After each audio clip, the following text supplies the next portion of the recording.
ॐ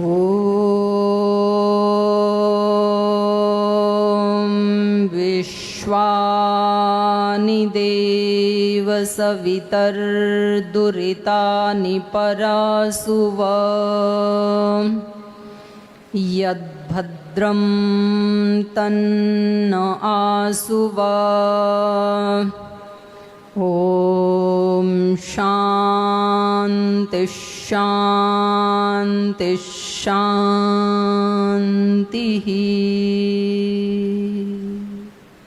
ओ मंच पर उपस्थित पूज्य स्वामी विधेय देव जी, आदरणीय बहन अर्पिता जी जो केंद्रीय कार्यालय की प्रभारी हैं महिला पतंजलि योग समिति की, और पूरे देश के दूर दराज स्थानों से, अलग अलग ज़िलों से यहाँ पर आए हुए आप सभी भाई बहनों का सबसे पहले मैं अपनी तरफ से और पूरे पतंजलि योगपीठ परिवार की ओर से स्वागत करती हूँ, अभिनंदन करती हूँ। जैसे अभी मैंने एक मंत्र का उच्चारण किया और उस मंत्र में हमने प्रार्थना की कि भगवान जी विश्वानी दुरितानी परास्व, सब बुराइयों को दूर कर दो। यद भद्रम तन्न आस्व, जो भद्र है वो हमारी तरफ ले आओ, भद्र एक। और दुरितानी विश्वानी, सब बुराइयों को, दुरितानी विश्वानी ये बहुवचन में प्रयोग किया है, यद भद्रम ये एक वचन में प्रयोग किया है। संस्कृत की बात कर रही हूँ, हिंदी में उसको ये कहेंगे कि बुराई के लिए बहुवचन प्रयोग किया है कि सब बुराइयों को दूर कर दो, और शुभ के लिए एक वचन का प्रयोग किया है। क्योंकि बुराई यदि थोड़ी सी भी बच गई, कैंसर का वायरस छोटा सा भी बच गया तो दोबारा कैंसर हो जाएगा, तो वो तो पूरा खत्म होना चाहिए, समूल नाश होना चाहिए बुराई का। तो क्योंकि एक बुराई भी काफ़ी होती है, आग की एक चिंगारी भी पूरे गांव को, पूरे राष्ट्र को जला के खाक कर सकती है, इसलिए थोड़ी सी भी नहीं होनी चाहिए। और भद्र यदि थोड़ा सा भी आ गया जीवन में, एक भी कोई अच्छाई आ गई, तो बाकी उसके साथ अपने आप ही आ जाएंगी। तो ऐसे हमने प्रार्थना की है भगवान जी से, तो ऐसे हम प्रार्थना भी करते रहें। लेकिन वास्तव में किसी कवि ने कहा कि प्रार्थना या भजन स्तुति वो सब आ जाती हैं यदि हम सचमुच ही अपने दुरितों को, अपनी बुराइयों को दूर करने के लिए संकल्पबद्ध हों, तो वो ही हमारी प्रार्थना बन जाती है, पूजा बन जाती है। तो किसी कवि ने उसको काव्य में लिखा है, तो हम सब मिलकर के पहले उच्चारण करते हैं उसका। आदत बुरी सुधार ले, बस हो गया भजन। आदत बुरी सुधार ले, बस हो गया भजन। मन की तरंग मार ले, मन की तरंग मार ले, बस हो गया भजन। तू कौन है, आया कहाँ से, जाएगा कहाँ। तू कौन है, आया कहाँ से, जाएगा कहाँ। इतना ही बस समझ ले, इतना ही बस समझ ले, बस हो गया भजन। मन की तरंग मार ले, बस हो गया भजन। दुनिया तुझे बुरा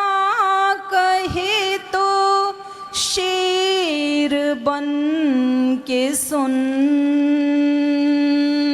दुनिया तुझे बुरा कहे तो शेर बन के सुन, वाणी का स्वर सुधार ले, वाणी का स्वर सुधार ले, बस हो गया भजन, मन की तरंग मार ली, बस हो गया भजन, निर्दोष दृष्टि से सदा दुनिया को देखना, निर्दोष दृष्टि से सदा दुनिया को देखना, समता का अंजन आंज ले, समता का अंजन आंज ले, बस हो गया भजन, आदत बुरी सुधार ले, आदत बुरी सुधार ले, बस हो गया भजन,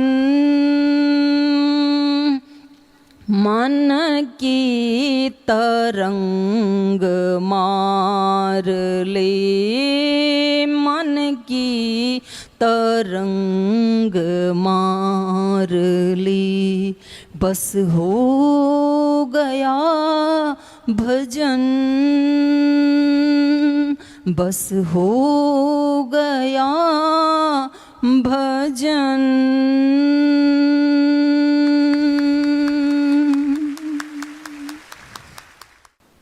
तो हम कैसे अपने आप का परिष्कार करते हुए, अपने आप को प्रज्वलित करते हुए दूसरे को प्रकाश दे सकते हैं, इसके ऊपर हम चर्चा करेंगे। क्योंकि आप सब योग शिक्षक हैं और आप सबको आरोग्य सिखाते हैं रोजाना, तो जो सिखाने वाला है उसको पता होना चाहिए आरोग्य क्या है, आरोग्य कितने प्रकार का है। तो इसके ऊपर हम चर्चा करेंगे। आपको वैसे यहाँ आकर के कैसा लग रहा है? पहली बार आए हैं तो पतंजलि योगपीठ में बहुत अच्छा लग रहा है। क्या अच्छा लग रहा है? अच्छा क्या लग रहा है? एक दो बताएंगे खड़े होके, क्या अच्छा लगा आपको? है जी? हॉल अच्छा है क्या? हॉल अच्छा है कि माहौल अच्छा है? हॉल भी अच्छा है, माहौल भी अच्छा है। माहौल में क्या अच्छा लग रहा है और कोई बताइए? सात्विकता। हाँ, सात्विकता है यहां पर, वो अच्छी लग रही है। आपको क्या अच्छा लग रहा है?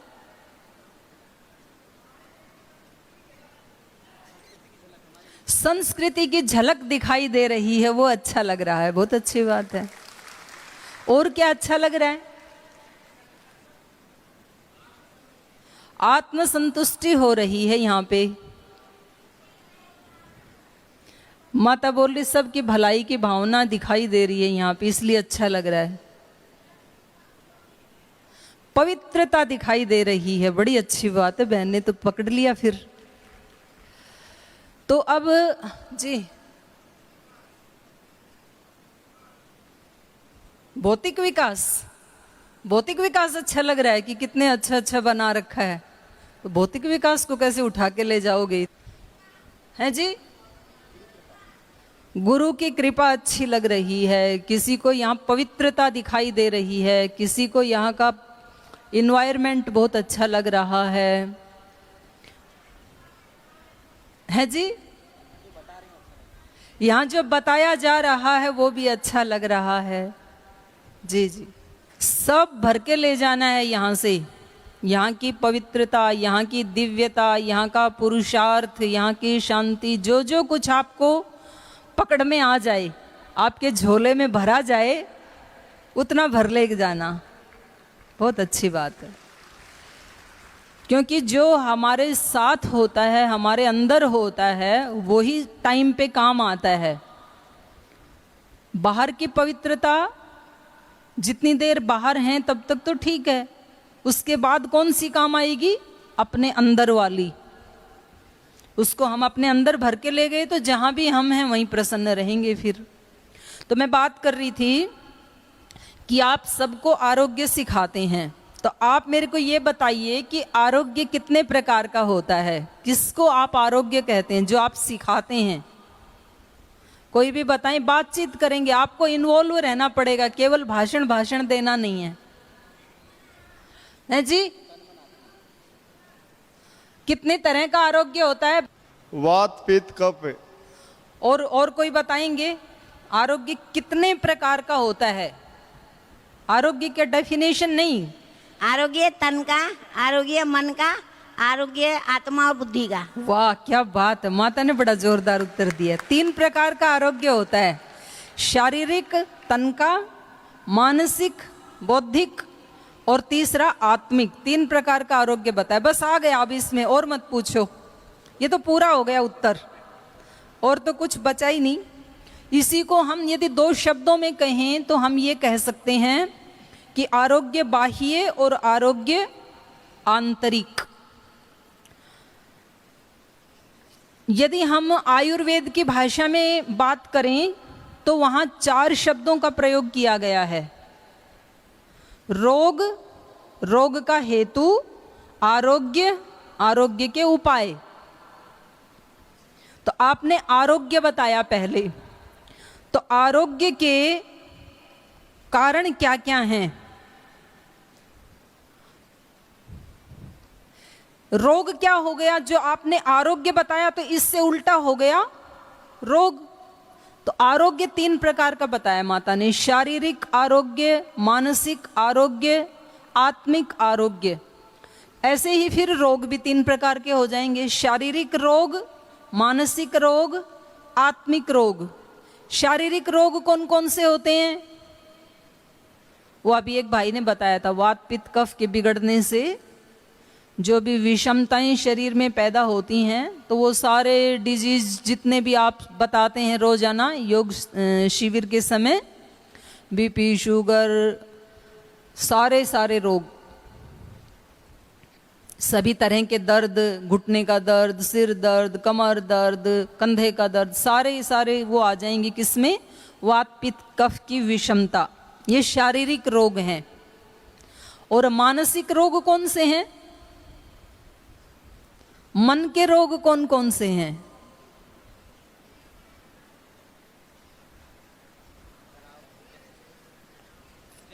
स्ट्रेस। स्ट्रेस क्यों होता है? स्ट्रेस तो परिणाम है। होता क्यों है स्ट्रेस? चलो उसको दूसरे उसमें लेंगे, तब तक सोच लें आप। अभी तो हम रोग ले रहे हैं। रोग, रोग के कारण। शरीर रोगी वो है जिसमें कहीं ना कहीं कोई दर्द है, कोई पीड़ा है, कोई कष्ट है, ज्वर आ गया, कहीं फोड़ा हो गया, कमर में दर्द हो गया, घुटने में दर्द हो गया, कंधे में दर्द हो गया, माइग्रेन पेन हो गया, बीपी हो गया, शुगर हो गया, हार्ट ठीक से काम नहीं कर रहा है, लीवर ठीक से काम नहीं कर रहा है, किडनी ठीक से काम नहीं कर रही है, आंत ठीक से काम नहीं कर रही। ये सब क्या है? रोग, शारीरिक रोग हैं ये सब जिसको नहीं होते हैं उसको कहेंगे कि वो शारीरिक रूप से स्वस्थ है। और मानसिक रोग कौन से हैं? जैसे आपने बताया एक स्ट्रेस, ये मानसिक रोग है। गुस्सा आना, झुंझलाहट होना, चिड़चिड़ापन, दुखी रहना, प्रसन्न न रहना, ये सारे क्या हैं? मानसिक रोग। किसी दूसरे के अस्तित्व को स्वीकार ना करना, कोई अपना पड़ोसी आगे बढ़ रहा है तो उसको देख करके दुखी होना, घृणा करना, ये सारे मानसिक रोग हैं। और इन मानसिक रोगों का प्रभाव शारीरिक रोगों पे भी पड़ता है। जो कैंसर आदि जो बड़े रोग हैं उनमें 95% कारण होते हैं मानसिक रोग। जो बहुत लंबे समय तक तनाव में जीते हैं, चिंता में जीते हैं, स्ट्रेस में जीते हैं, तो वो फिर अंदर मन की जो गांठ है वो मन से फिर बढ़ते बढ़ते फिर वो तन में भी कहीं ना कहीं गांठ बन जाती है। इसलिए आपने देखा होगा कि जो कैंसर आदि का ऑपरेशन करते हैं वो डॉक्टर क्या बताते हैं कि एक बार तो हमने ऑपरेशन कर दिया है लेकिन ये दोबारा नहीं होगा, इसकी हमारी कोई गारंटी नहीं है, ये दोबारा भी हो सकता है। ऐसा क्यों कहते हैं? जो गांठ थी जहां भी थी, वो चेस्ट में थी या गॉल ब्लैडर में थी, यूट्रस में थी, कहीं भी थी, कैंसर की गांठ थी, उसको एक बार ऑपरेट करके बाहर निकाल दिया तो अब तो गारंटी होनी चाहिए, जो रोग था उसको निकाल दिया। तो फिर भी डॉक्टर ऐसे क्यों बोलते हैं कि ये दोबारा हो सकता है? ऐसे क्यों बोलते हैं? क्योंकि जिस कारण से वो गांठ बनी थी, जो उस रोग का कारण था, स्ट्रेस, तनाव, वो टेंडेंसी तो बदली नहीं अभी, तो नहीं बदली तो दोबारा हो सकती है फिर। तो ये सारे मानसिक रोग हैं। शारीरिक रोग, मानसिक रोग। आत्मिक रोग क्या है? आत्मा का दुर्बल होना, कमजोर आत्मा। कमजोर आत्मा कौन होती है? कमजोर आत्मा की पहचान ये है, वो बड़ा सोच नहीं सकती है, उसके विचार ना कभी ऊंचे विचार आ ही नहीं सकते हैं, कभी भलाई के विचार नहीं आ सकते हैं। वो आत्म स्वार्थ की बात सोचता है हमेशा, जो कमजोर आत्मा है। जो कमजोर आत्मा है वो हमेशा संशय में रहता है कि दूसरे लोग पता नहीं मेरे बारे में क्या सोच रहे होंगे, मेरे को सब अच्छा मानते ही नहीं है, मैं तो सबकी भलाई करती हूँ। ये सारी के सारी किसकी निशानी है? कमजोर आत्मा की। शक्तिशाली आत्मा नहीं सोचती कभी भी ऐसे। तो ये 3 प्रकार के रोग हो गए, 3 प्रकार के ही आरोग्य हो गए। तो अब इसका कारण क्या है? 4 चीज बोली थी मैंने। रोग, रोग का कारण। शरीर रोगी क्यों होता है बताओ? आप सबको बताते हैं शरीर के रोगी होने के कारण क्या हैं? जी बताइए। गलत आहार, गलत विचार, गलत कर्म, बुरी आदतें, बुरी प्रवृत्तियां। जी। और पूर्व जन्म के गलत कर्म रहते हैं, उसके वजह से हमारे वर्तमान में गलत विचार आते हैं, और गलत विचार होने से हमारे गलत भावनाएं, और गलत भावनाएं होने से गलत कर्म होती है, और गलत कर्म होने की बात वजह और से ऐड कर दी उन्होंने बताया गलत आहार। स्थूल तो ये शरीर किससे चलता है? आहार से चलता है। और इन्होंने कहा कि इस जीवन में कोई गलत आहार नहीं कर रहे हैं, अभी ठीक ठीक कर रहे हैं, तो भी कभी कभी पीछे का भी तो बैंक बैलेंस लेके चल रहे हैं। कंधे के ऊपर पूरा एक बैग रखा है सबके, पीछे का बहुत भारी बंडल लेके चल रहे हैं हम, उसके कारण भी हो जाता है। गलत आहार में आप क्या क्या गलत मानते हैं? आपकी दृष्टि से जो गलत है वो क्या है? गलत आहार क्या है? मांसाहार। और गलत आहार क्या है? बासी भोजन, समय पे नहीं खाना, आवश्यकता से कम खाना, आवश्यकता से ज्यादा खाना, और अपनी प्रकृति के प्रतिकूल खाना। जैसे मान लो मेरी वात प्रकृति है और मैं सारी वातकारी चीजें खा रही हूं, तो ये क्या हो जाएगा मेरे लिए? गलत आहार। पित्त प्रकृति है और पित्तकारक वस्तुएं खा रहे हैं, तो ये गलत आहार हो गया। तो कम आवश्यकता से कम खाना भी बीमार करता है, आवश्यकता से ज्यादा खाना भी, बिना ऋतु के, बिना समय के खाना, ये भी। तो ये सारे के सारे कारण बनते हैं रोग के कारण, हमें बीमार करने के कारण। तो आहार एक कारण है, फिर उसमें मांसाहार, फिर उसमें स्थानीय आहार का भी प्रभाव पड़ता है। जो व्यक्ति जिस स्थान पे पैदा हुआ है उसके लिए वहाँ के आहार ही आरोग्य कारक होते हैं। कोई दूसरी जगह के जो चीज़ें हैं, वस्तुएं हैं, वो ज़्यादा उसको अनुकूल नहीं पड़ती हैं। मिलावट वाला आहार, कभी जहरीला आहार, कहते हैं ना फूड पॉइजनिंग हो गया, कोई वायरस आ गया ट्रेन में आते आते, आप ट्रेन में आए और कोई एक वायरस आ गया, कहीं पानी में आ गया, या आपने कुछ खाने के लिए कोई फास्ट फूड आदि खरीदा उसमें आ गया, चाहे कोई फल ही खरीदा पर फल देने वाले के हाथ में, तो ये सारे शारीरिक रोग के कारण हैं। और मानसिक रोग के कारण क्या हैं? मानसिक रोग क्यों होते हैं? मानसिक रोग क्यों होते हैं? स्ट्रेस क्यों होता है? गुस्सा क्यों आता है? तनाव क्यों होता है?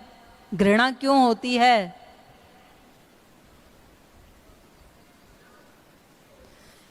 गलत सोचने से मानसिक रोग हो जाते हैं। गलत सोचना मतलब क्या? जैसा मैं चाहता हूं वैसा ही दूसरे लोग करें, जो मुझे अच्छा लगता है वो सबको अच्छा लगना चाहिए, जो मुझे बुरा लगता है वो सबके लिए बुरा ही है। जैसे माँ को अच्छा लगता है कि मैं 4 बजे उठ जाती हूँ, तो बच्चे को भी कितने बजे उठना चाहिए? 4 बजे। 4 बजे उठना सबके लिए अच्छा है। अब बच्चा कह रहा है मैं सोया ही 1 बजे था रात को पढ़ते पढ़ते, तो बच्चा कहता है कि कम से कम 6 घंटे की नींद बताई है विद्यार्थी के लिए, तो मुझे 7 बजे उठना चाहिए। तो इनमें सही कौन है? माँ सही है कि बच्चा सही है? माँ सही है। तो 1 बजे सो के 4 बजे उठ जाया करे बच्चा। अब इसमें 2-3 मत हो गए। कुछ कह रहे नहीं जी 6 घंटे की नींद तो चाहिए, बच्चा भी सही है अपनी जगह पे। तो जब ऐसे घर में माहौल क्रिएट होता है तो माँ को क्या हो जाती है? टेंशन हो जाती है। मैं औरों को योग सिखाती हूँ, मेरा बच्चा योग करता ही नहीं है। बच्चा कहता है माँ को इतनी भी समझ में नहीं आती है, मैं 1 बजे तक जग रहा था तो कम से कम शांति से मुझे 6 घंटा सोने दे, मैं 7 बजे उठ के कर लूंगा। तो ये क्या होता है? हम अपने अनुसार सबको चलाना चाहते हैं। ये गलत विचार है, गलत ढंग से सोचना है। हमें ठीक सोचने का क्या तरीका है? दूसरे को भी समझना, उसकी स्थिति को भी समझना। तो उसको हम ये बता सकते हैं कि आपको 6 घंटे की नींद जरूर चाहिए, लेकिन यदि आप 9, साढ़े 9 बजे सोने की आदत डाल लें और 3 बजे उठने की आदत डाल लें, तो वो नींद भी ज़्यादा हमारे लिए आरोग्यकारक है, और सुबह 3:30 बजे ब्रह्म मुहूर्त में 4 बजे उठना वो भी ज़्यादा लाभदायक है। तब आप उसको समझा सकते हैं, एक्सेप्ट करके तब समझा सकते हैं आप।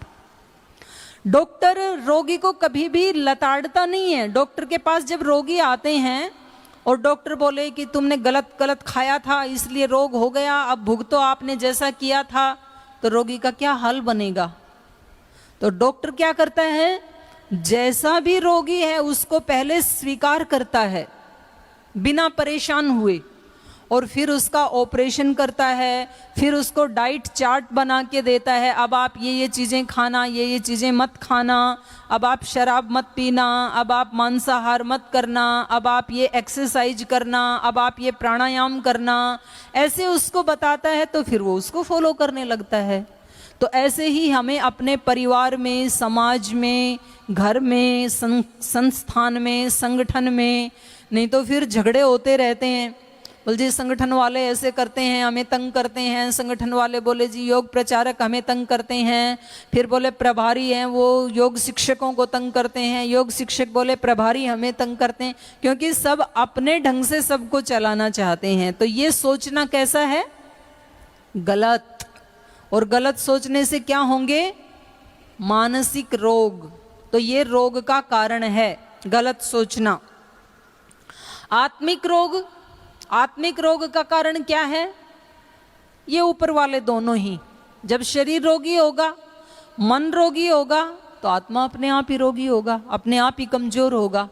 ऊपर वाले दोनों हटा दें तो फिर क्या होगा? आत्मा अपने आप ही प्रसन्न रहेगा। तो हमने 2 चीज के ऊपर चर्चा की, रोग का हेतु, रोग क्या है और उसका कारण क्या है। इसी को योग दर्शन की भाषा में कहा जाता है हेय हेतु। हेय मतलब त्याज्य, जिसका हमें त्याग करना है। और उसका हेतु क्या है, उसका कारण क्या है?